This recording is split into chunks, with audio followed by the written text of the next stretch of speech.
Hey, my friend, it's Julie Clough here, your life and grief coach. Welcome to the Build a Life After Loss podcast. I'm thrilled to bring you uplifting grief support and tools for rebuilding your life, one small step at a time. Let's get started. Hello, my friends. Welcome to episode 122, Why Waiting Doesn't Work. That's 122. I don't know why that 2 came out funny. This morning, I recorded 10-minute videos for YouTube in 3 hours. My brain hurt when I was done with that. It was a lot of work. It was 10 different topics, 10 minutes each, which doesn't sound like a ton. You start adding that together. That's a lot of talking about a lot of different things with a lot of moving parts. I'm grateful for the videographers and the people helping me. They were super, super helpful. And it turned out to be a lot of fun. So we'll see how those videos turn out, and I'll be sharing those with you when they come out, which will probably be in about a month. I did these videos for the National Speakers Association and for our local chapter. And so they'll go up on their YouTube channel. And like I said, I'll be sharing those.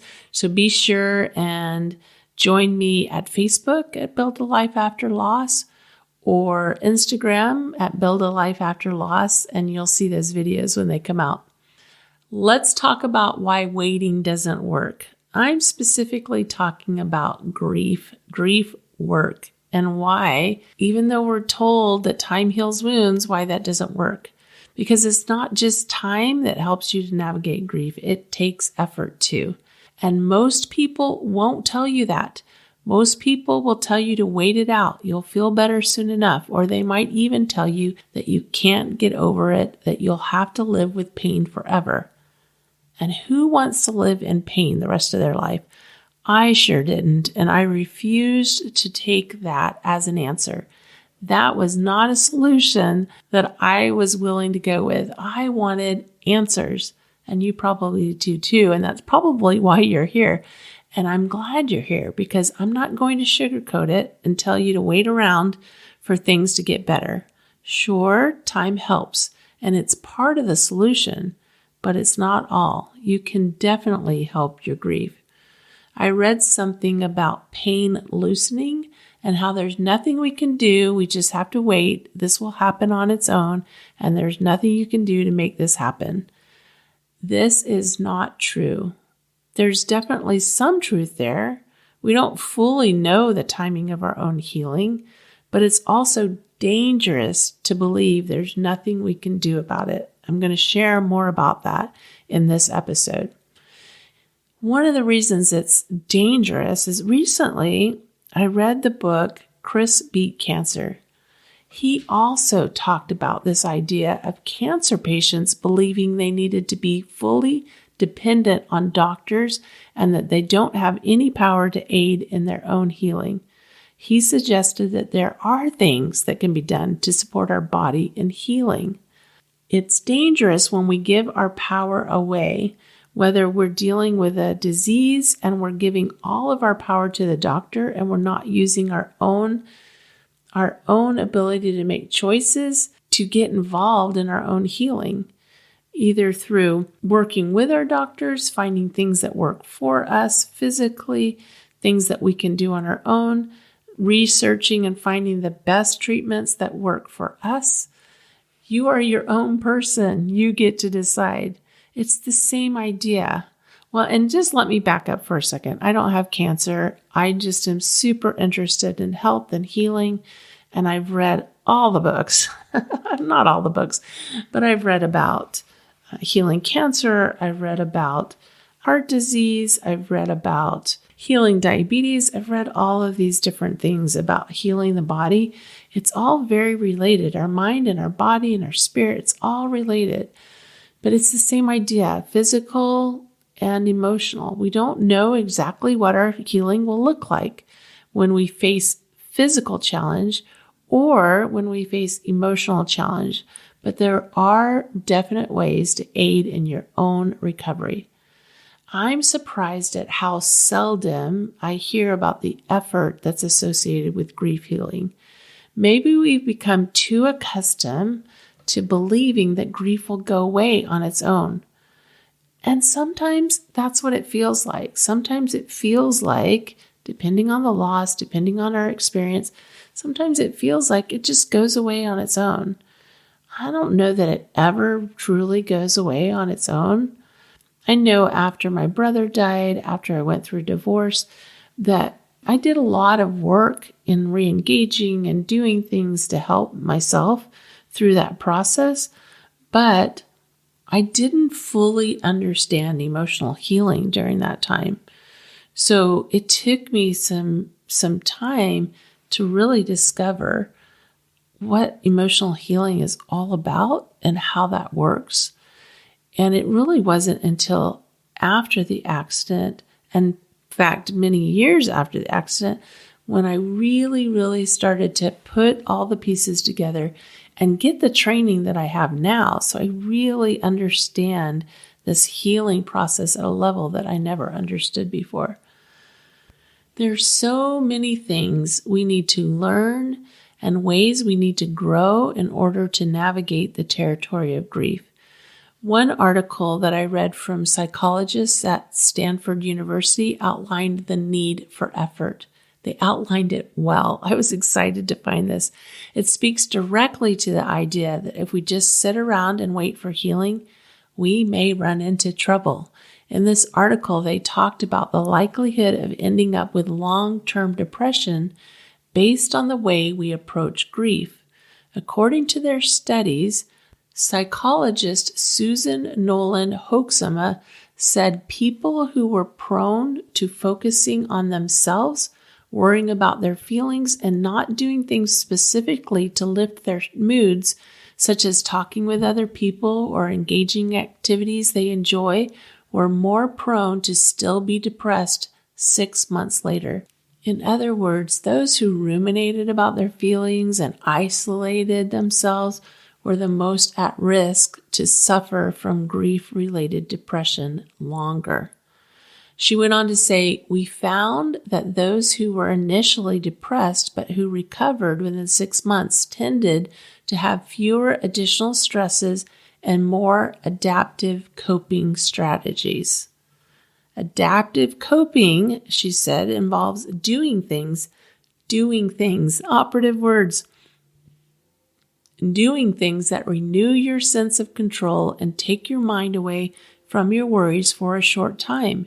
People typically use things like sports or hobbies or going somewhere with a friend, such as a movie or shopping.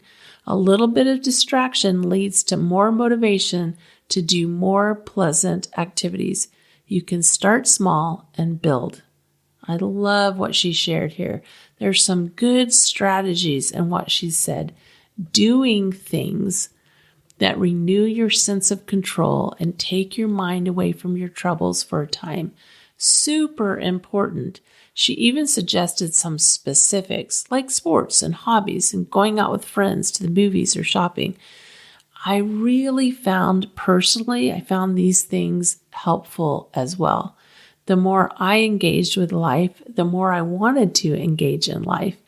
I'm very grateful for opportunities to go out with friends, to play tennis, to have craft nights. These were the interests that I had. They really helped me to stay in the flow of life, even if I didn't feel exactly normal right away.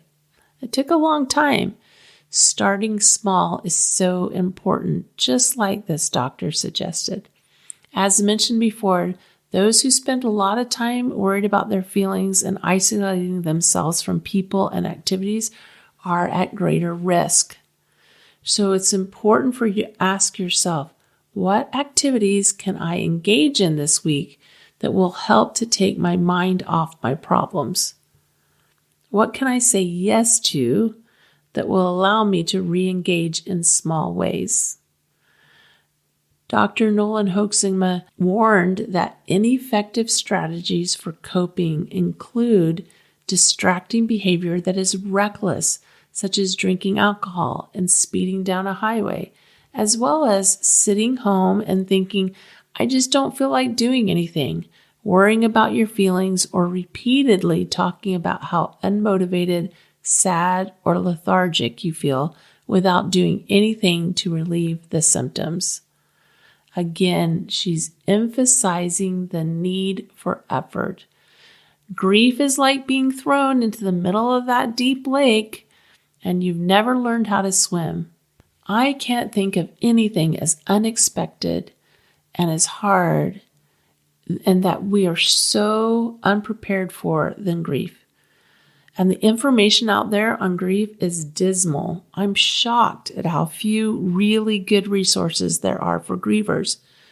Grief is not necessarily a psychological issue. It is a normal reaction. It is part of our humanity. Yes, you might have conditions surrounding your grief that require intervention from a therapist. But in many cases, grief is normal. And when we work through the grief and we do the work and we put in the effort, we can work towards healing that emotional injury. Grief can feel quite lonely and disorienting. Honestly, that's why I'm here. Besides therapy, which helped me with my PTSD and my extreme complicated grief, there weren't many resources. There just wasn't much that anyone could offer me. And I'm grateful to have discovered tools and understanding that really work and to be able to share those with you, which is why I'm here. Like I said, it's what I do. Every time I learn something, I bring it to you. I share it with you. And I'm grateful. I'm grateful for that opportunity because grief is work. And if you're listening to what I'm saying here, if you're listening to what the studies are showing, we've got to put in the effort. We've got to start thinking about what can I do? What can I say yes to? What little ways can I re-engage in my life and do the work of grief and work through the story, the intense story that we have in our grief, work through all the other emotions that come along with grief. That work, the work of grief, includes taking care of yourself. It includes learning about grief, what's normal, what's not. It includes expressing yourself and employing techniques to help you to start to release some of the heavy emotions little by little and finding small ways to enjoy life again. Yes, you can grieve and enjoy life again. If all this seems overwhelming to try to figure out on your own, I get it. As a grief coach, I have a step-by-step program that will help you navigate grief and regain your life. Perhaps it's a specific aspect of grief that you're concerned about, that you would like help with, whether that's rebuilding relationships or even losing weight. I'm here to help. You can schedule a free discovery call today. Go to buildalifeafterloss.com/talk. Click here to schedule. That's a mouthful, but you just click on the little highlighted words that say click here to schedule, and it'll take you right to the calendar of dates and times. You pick a date and time that works for you, and you're all set. It's that easy, and it's free. I look forward to talking to you. Have a wonderful week. Remember, I believe in you. Love you. Bye.